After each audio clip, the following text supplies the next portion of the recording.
कैसे हैं आप लोग। चलो आज से क्लास स्टार्ट किया जाए और इस क्लास में हम लोग देखने वाले हैं question based on Green's theorem. ठीक है। मेरा अगर आप लोग लास्ट वीडियो देखे होंगे उसमें मैंने ग्रीन्स थ्योरम का कॉन्सेप्ट आपको बताया था, कैसे ग्रीन्स थ्योरम किसी क्वेश्चन में अप्लाई होने वाला है, किस किस टाइप के क्वेश्चंस में वो अप्लाई हो सकते हैं। तो वो सारा कुछ मैंने आपको डिटेल बताया था और उसमें 3 से 4 क्वेश्चन भी उस पर्टिकुलर वीडियो में हम लोग जैसे इसके प्रीवियस वीडियो में हम लोग डिस्कस किए थे। होप आपको ग्रीन्स थ्योरम मजा आया होगा, आपसे वो क्वेश्चन बन रहे होंगे। और चलो कुछ एक आध और क्वेश्चन की हम लोग बात कर लेते हैं यहाँ पे इस वीडियो में।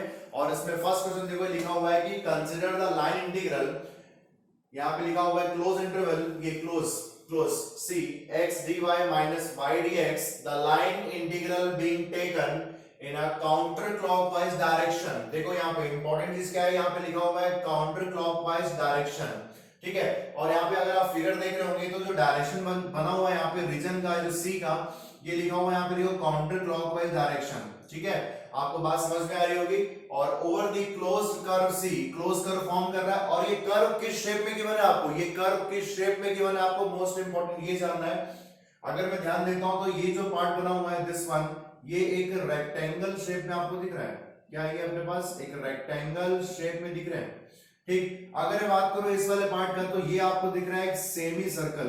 क्या दिख रहा है आपको, ये सेमी सर्कल। ठीक है। अगर आगे यहाँ पे क्वेश्चन को रीड कर रहे हैं हम लोग तो क्या लिखा हुआ है कि boundary of the region are shown in the figure. ये फिगर में गिवन है आपके पास एक रेक्टेंगल शेप और सेमी सर्कल शेप में यहाँ पे गिवन है आपको द लाइन इंटीग्रल इज, जो आपको फाइंड करना है यहाँ पे। ठीक, तो लाइन इंटीग्रल अपने पास यहाँ पे गिवन है i is equal to, solution start कर रहे हैं यहाँ पे क्लोज्ड इंटरवल, यहाँ पे c के लिए गिवन है x dy minus y dx। एक क्लोज इंटीग्रल की जब बात होती है और जब बात होती है यहाँ पे क्लोज कर्व की, और यहाँ पे जो क्लोज कर्व है वो कौन से शेप को फॉर्म कर रहा है, रेक्टेंगल शेप को फॉर्म कर रहा है, और rectangle shape as well as semi circle को।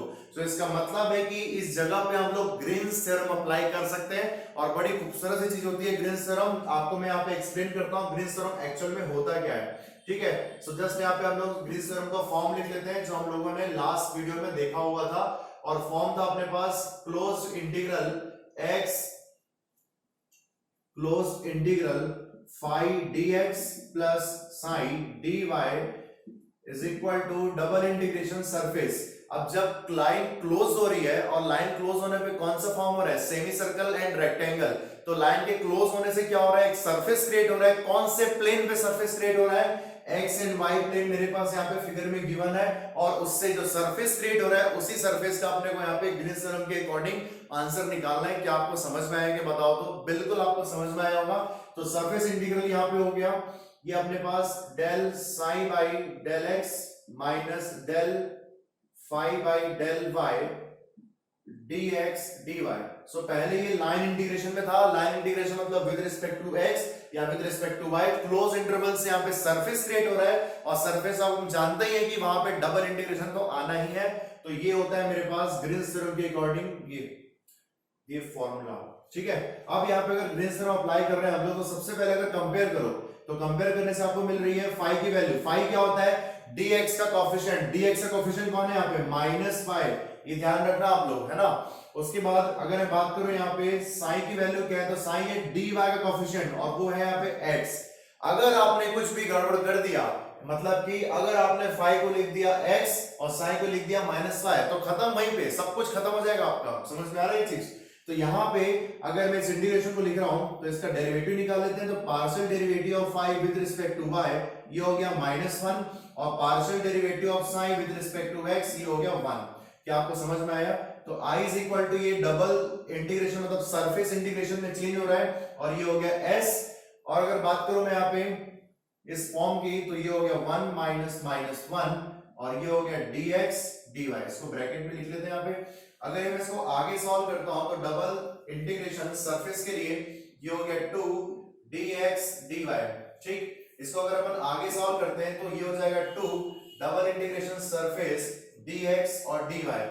अब यहाँ पे हम लोग पहुंच चुके हैं। अगर इस इंटीग्रेशन की वैल्यू अपने को अगर फाइंड करनी है तो आप एक बात बताओ, इस इंटीग्रेशन में आपको सबसे पहले वो इंटीग्रल को सॉल्व करना है और इंटीग्रल को सॉल्व करने के लिए उस इंटीग्रल की लिमिट आपको पता होनी चाहिए। और लिमिट कहां से मिलती है आपको, स्ट्रिप से मिलती है लिमिट, और लिमिट जब स्ट्रिप से लेंगे आप तो ये फिगर आपको गिवन है, और इस फिगर में आप या तो वर्टिकल स्ट्रिप ले सकते हो या वर्टिकल स्ट्रिप की जगह पे हॉरिजॉन्टल स्ट्रिप भी ले सकते हो।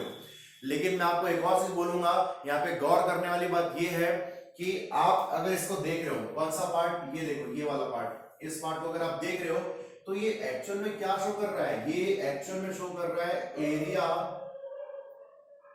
क्या आपको समझ में आएगा, ये किसको शो कर रहा है, एरिया ऑफ द रीजन, ये देख लो यहाँ पे एरिया ऑफ द रीजन, क्या आपको समझ में आया, और कौन सा रीजन गिवन है मेरे पास, यहाँ पे आर, ठीक है, area of the region R.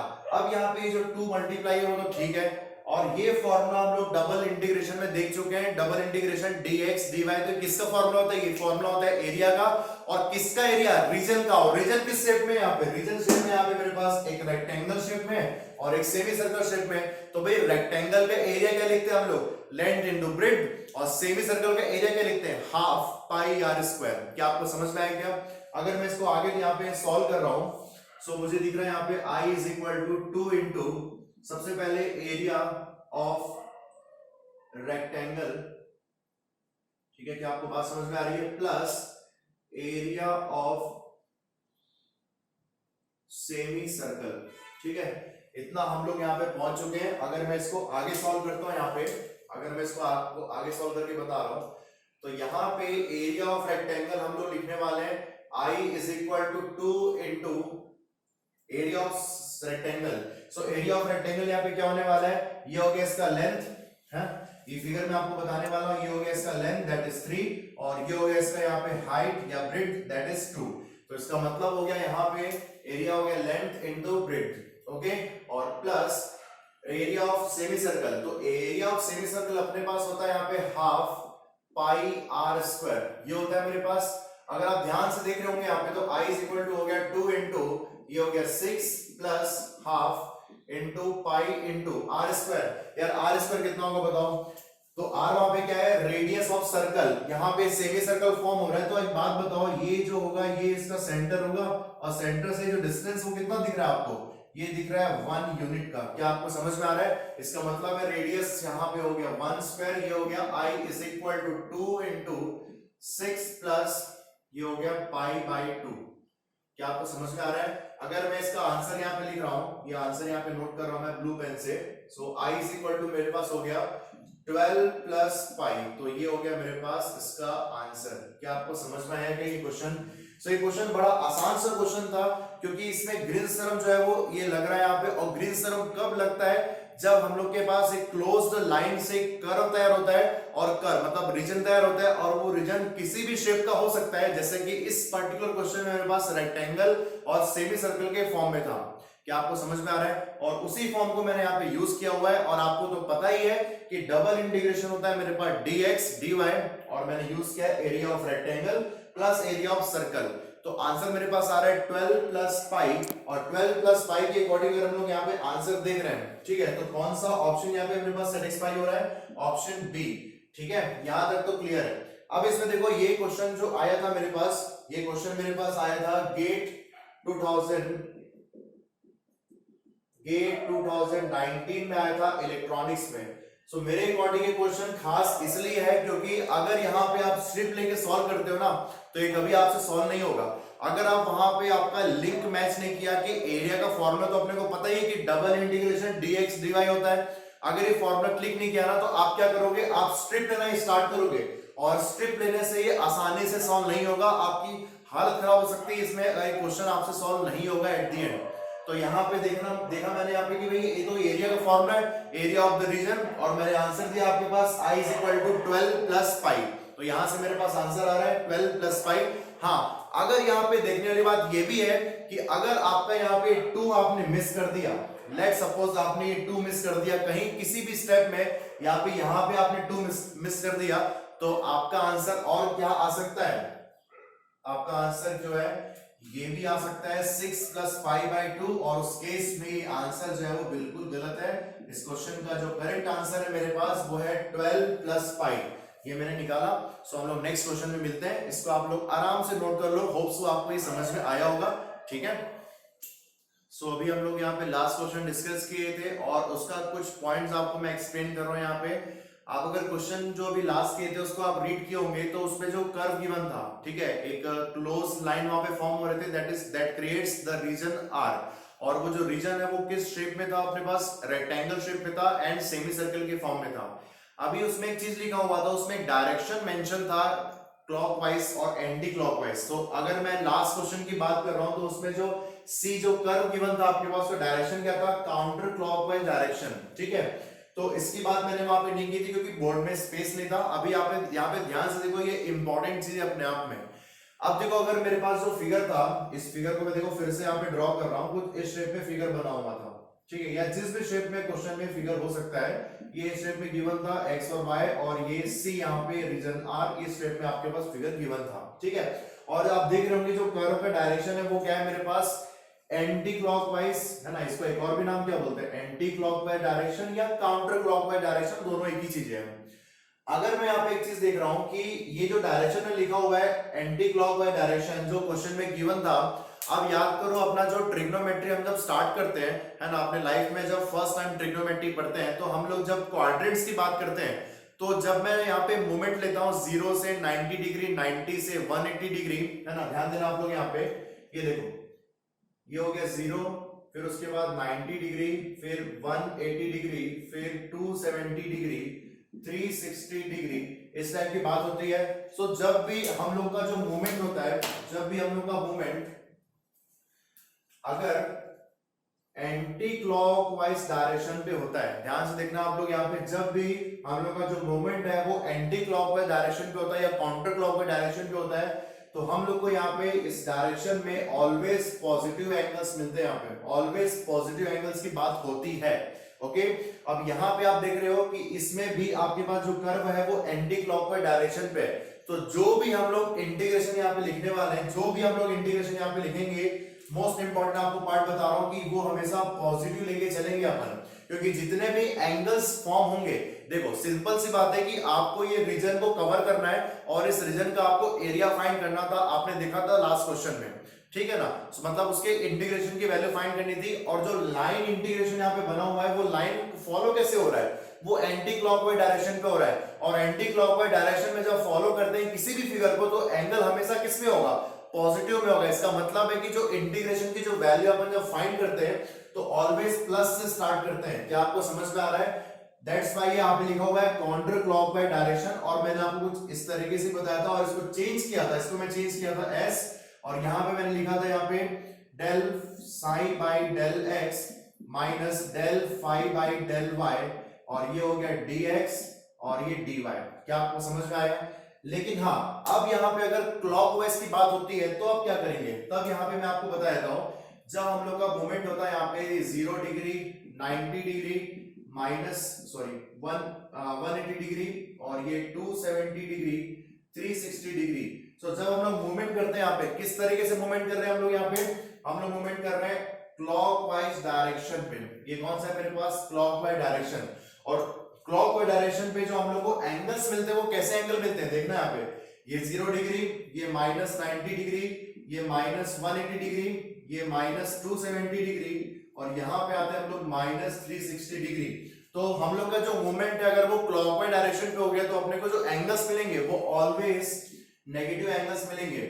और अगर मैं इसको इंटीग्रल के टर्म्स में रिलेट करूं, तो अगर फिगर में आपके पास अगर if C is equal to जो कर्व अब मेरे पास गिवन है यहाँ पे, अगर वो क्लॉकवाइज डायरेक्शन पे होता, ठीक है, सो क्लॉकवाइज डायरेक्शन पे होने पे क्या है कि यहाँ पे जो फिगर होगा वो लाइन इंटीग्रेशन क्लॉकवाइज डायरेक्शन पे है, और जैसे ही क्लॉकवाइज डायरेक्शन आएगा वहां पे, तो उस केस में जो एंगल्स आपको मिलेंगे पूरे रीजन को कवर करने में, पूरे लाइन को बनाने में, तो वो ऑलवेज होगा नेगेटिव एंगल्स के फॉर्म में। और जब भी बात होगी नेगेटिव एंगल्स के फॉर्म में, तो यहाँ पे हम लोग लिखने वाले हैं I is equal to integral की value minus double integration s और del psi by del x minus del phi by del y, और ये हो गया मेरे पास dx और ये dy। क्या आपको समझ में आ रहा है? और इसका जब हम लोग आंसर फाइंड किए थे तो आंसर क्या आया था मेरे पास, I इज इक्वल टू आया था 12 प्लस पाई, ये मेरे पास आंसर था लास्ट क्वेश्चन का। हाँ, अगर क्वेश्चन में आपके पास यहीं पे, अगर इसी क्वेश्चन की मैं बात कर रहा हूं, अगर ये क्वेश्चन में कुछ ऐसा फिगर गिवन होता, सेम फिगर यहाँ पे, और बात होती है यहाँ पे ये सी के लिए, और डायरेक्शन मेरे पास होता है यहाँ पे क्लॉकवाइज डायरेक्शन। ये क्या है मेरे पास, ये है एंटी क्लॉकवाइज मतलब काउंटर क्लॉकवाइज, और ये है क्लॉकवाइज रीजन आर। और इस केस में हम लोग जब यहाँ पे इंटीग्रेशन की वैल्यू लेंगे तो वो माइनस के साथ वहां पे आएगा, और यहाँ पे जब आंसर अगर इस क्वेश्चन के लिए बोलता मैं, तो ये बोलता -12 + 5। क्या आपको समझ में आ रहा है? सो मेरे अकॉर्डिंग ये क्वेश्चन बहुत ही इंपॉर्टेंट है, अपने कॉन्सेप्ट को लेते हुए कि कैसे ग्रीन्स थ्योरम यहाँ पे अप्लाई हो रहा है, और कैसे हम लोग नेगेटिव एंगल्स और पॉजिटिव एंगल्स का यहाँ पे कॉन्सेप्ट आपको समझ में आया होगा with the help of counter clockwise direction and anti clockwise मतलब वह सेम, या फिर क्लॉकवाइज डायरेक्शन। क्या आपको समझ में आ रहा है? सो ये मेरे अकॉर्डिंग बहुत ही इंपॉर्टेंट क्वेश्चन है अपने आप में, तो आपको ये पता होना चाहिए। और मैं आपको बता दूं कि गेट से रिलेटेड यहाँ से क्वेश्चन जो है 3 से 4 क्वेश्चन आते ही रहते हैं ना, हर के पेपर में आपको दिखता ही रहता है 3-4 क्वेश्चन ऐसे आए हुए गेट में जहां पे डायरेक्शंस की बात हुई है। ठीक है, अगर अपने पास एंटी क्लॉकवाइज डायरेक्शन है तो हम लेने वाले हैं plus due to positive angle, और जब भी बात होगी अपने पास क्लॉकवाइज डायरेक्शन का तो जो एंगल्स होता है वो होता है नेगेटिव एंगल्स, और नेगेटिव एंगल्स के लिए हम लोग लिखते हैं यहाँ पे आई की वैल्यू माइनस के रिस्पेक्ट में। क्या आपको समझ में आ रहा है? तो इसको आप लोग पूरा एक अलग से पूरा एक अपने पेज में बॉक्स बनाओ, और इसको जरूर आप लोग नोट करना, आपके बहुत काम आएगा ये। ठीक है, चलो चलो नेक्स्ट क्वेश्चन यहाँ पे डिस्कस कर रहे हैं, और ये नेक्स्ट क्वेश्चन भी गेट एग्जाम में आया हुआ क्वेश्चन है, और क्वेश्चन में लिखा हुआ है देखो, evaluate the following integral n is not equal to 0, और ये जो इंटीग्रेशन की वैल्यू आपको फाइंड करनी है, ठीक है, वो हम यहाँ पे लिख लेते हैं सॉल्यूशन स्टार्ट करके, फिर अपन क्वेश्चन को आगे रीड करेंगे। और ये लिखा हुआ है i is equal to -x y n dx plus x power n y dy। ठीक है, और लिखा हुआ है with the area of a triangle with vertices. देखो वर्टाइसेस यहाँ पे ट्रायंगल के वर्टाइसेस फॉर्म हो रहे हैं, यहाँ पे आपके पास गिवन है ये वर्टाइसेस का फॉर्म। यहाँ पे अगर मैं इसका फिगर ड्रॉ करता हूं तो ये फिगर जो है वो कैसे दिखेगा आपको, देखो ये हो गया x एक्सिस, ये y एक्सिस, यहाँ पे 0,0, यहाँ पे बात होती है तो ये 1,0, और यहाँ की बात करें तो ये 1,1। ठीक है, और यहाँ पे आप देख रहे हैं कि यहाँ पे एक ट्रायंगल फॉर्म हो रहा है, और इसी ट्रायंगल का अपने को एरिया के लिए, ठीक है, with the area of a triangle with vertices, assume कौन सा डायरेक्शन, काउंटर क्लॉकवाइज डायरेक्शन। अभी मैंने इसी की बात की थी अभी पूरी डिटेल में, क्यों काउंटर क्लॉकवाइज को हम लोग पॉजिटिव लेते हैं और क्यों हम लोग क्लॉकवाइज को नेगेटिव लेते हैं। क्या आपको समझ में आ रहा है? ठीक है, तो चलो सॉल्यूशन स्टार्ट किया जाए इसका। और मैं अगर सॉल्यूशन यहाँ पे लिख रहा हूं,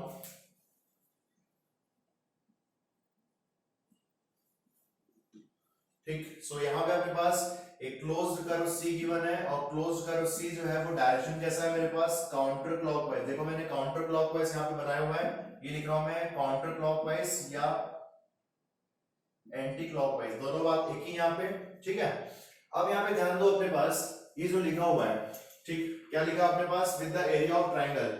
अगर मैं ध्यान से देखो यहाँ पे तो ये कौन सा कर्व बन रहा है, यहाँ पे एक लाइन जो है ट्रायंगल के 3 लाइन से मेरे पास, और तीनों की तीनों मिलके यहाँ पे एक ट्रायंगल बना रहे हैं। ठीक है, और ट्रायंगल किस शेप में, आपको एक क्लोज रीजन के फॉर्म में दिख रहा है, और यहाँ पे क्लोज रीजन कौन से प्लेन पे है, XY प्लेन पे। इसका मतलब है कि जब भी अपने पास कोई भी क्लोज लाइन से एक रीजन तैयार होता है और उसमें एक सरफेस, उसमें एक रीजन तैयार हो रहा है, सरफेस क्रिएट हो रहे हैं, तो वहां पे हम लोग ग्रीन्स थ्योरम यूज कर सकते हैं। क्या आपको समझ में आ रहा है? अब मैंने आपको पहले ही कहा था, मेरे अगर आप प्रीवियस वीडियो देखे होंगे, तो यहाँ पे ऐसा जरूरी नहीं है कि यहाँ पे ऑलवेज क्लोज कर्व की बात हो सकता है आपके पास क्वेश्चन में गिवन हो सकता है या नहीं भी हो सकता है। क्या आपको बात समझ में आ रही है? हो सकता है अपने पास क्वेश्चन में वो गिवन हो या गिवन नहीं भी हो सकता है। सो एट द सेम टाइम आपको क्या करना है, आपको वहां से क्वेश्चन में पहचानना पड़ेगा कि वो वहां पे जो इंटीग्रल की वैल्यू फाइंड करनी है वो आपका क्लोज रीजन फॉर्म कर रहा है कि नहीं, और आपको वो पता चलेगा जहां पे C डिफाइंड हो रहा है क्वेश्चन में। और C डिफाइंड कैसे हो रहा है, is a triangle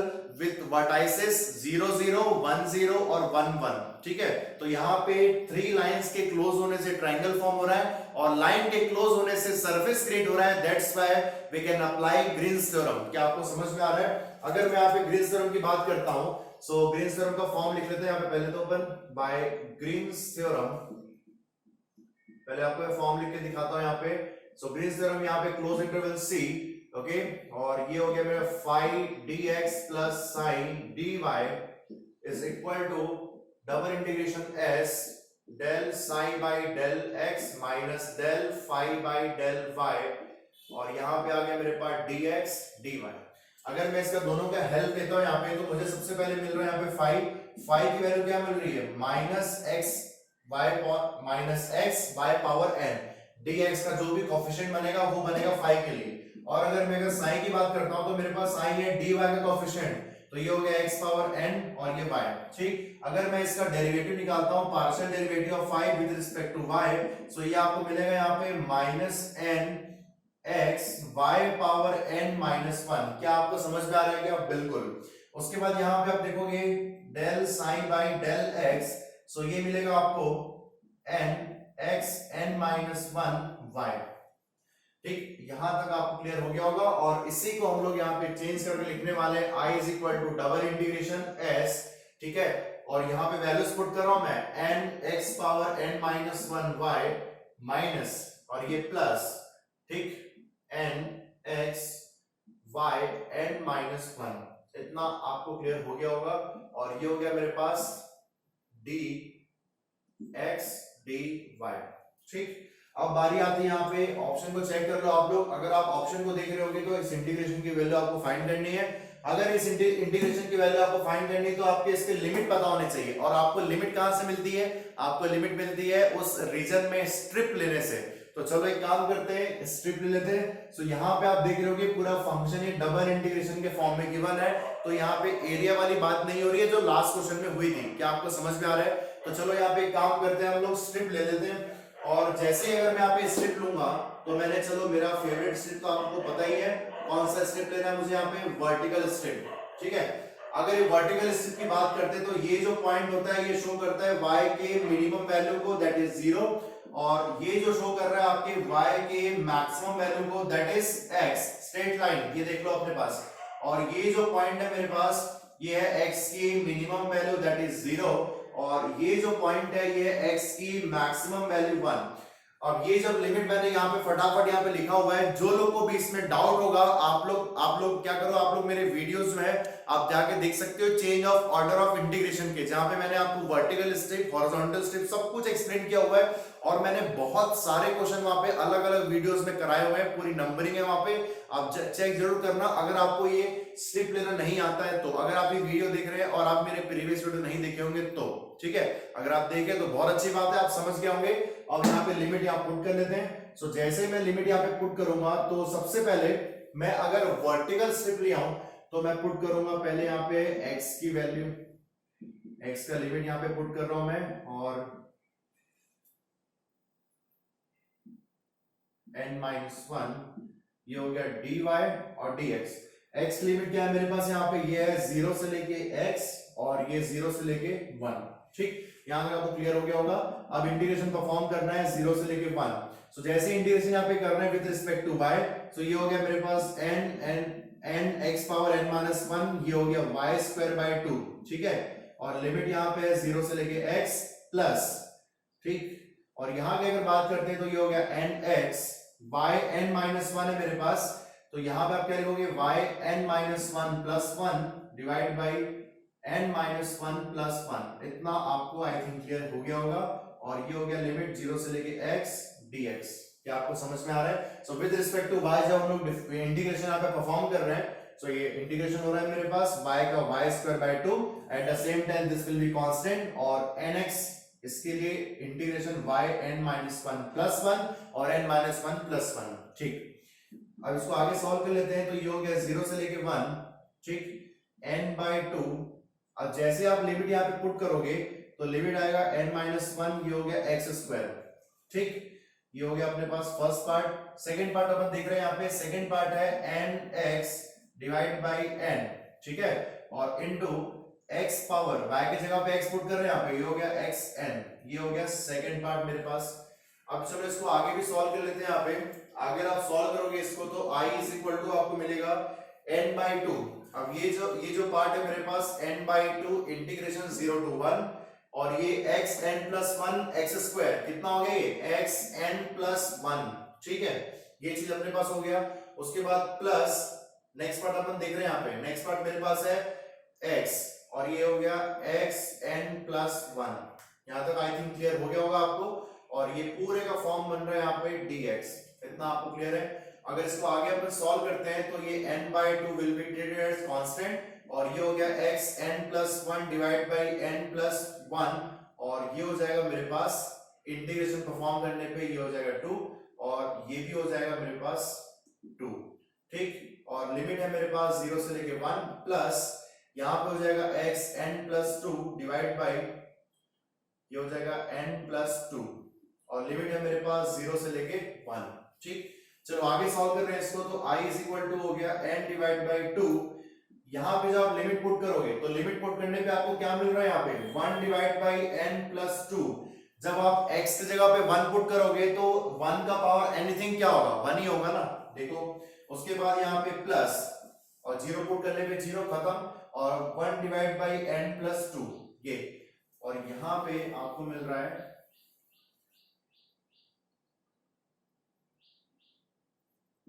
+1 divide by n+2। So i इसको आप सॉल्व कर रहे हैं यहाँ पे तो ये हो गया मेरे पास n डिवाइड बाय 2, ठीक, +1, ठीक है। तो इसको अपन आगे सॉल्व कर रहे हैं यहाँ पे। सो ये अपने पास हो गया 1/n+2, दोनों में कॉमन दिख रहा है आपको।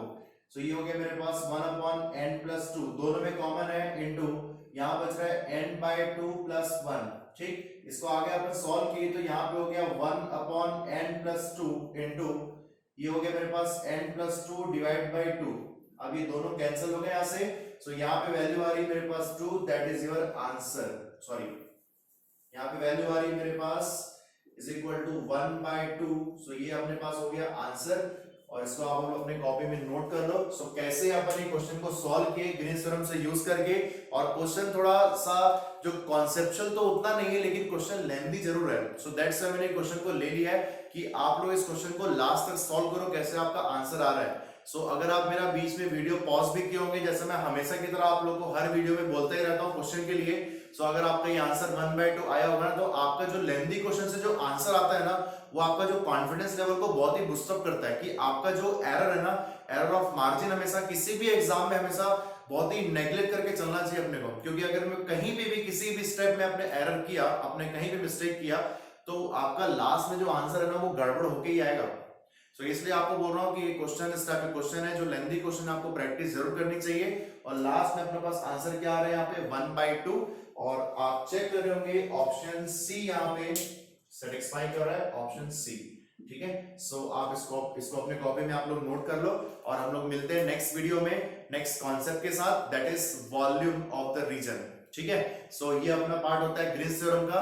ग्रीन्स थ्योरम से बेस मैंने लास्ट आपकी वीडियो बनाए थे और उसमें कॉन्सेप्ट और क्वेश्चन भी डिस्कस किया था और मुझे लगा कि चलो ये 2 क्वेश्चन भी आपके इस वीडियो में होना चाहिए तो मैंने इसको लेके आया है। और हम लोग मिलते हैं फिर नेक्स्ट वीडियो में वॉल्यूम ऑफ द रीजन के साथ, ठीक है। So thank class, thank you very much, good bye.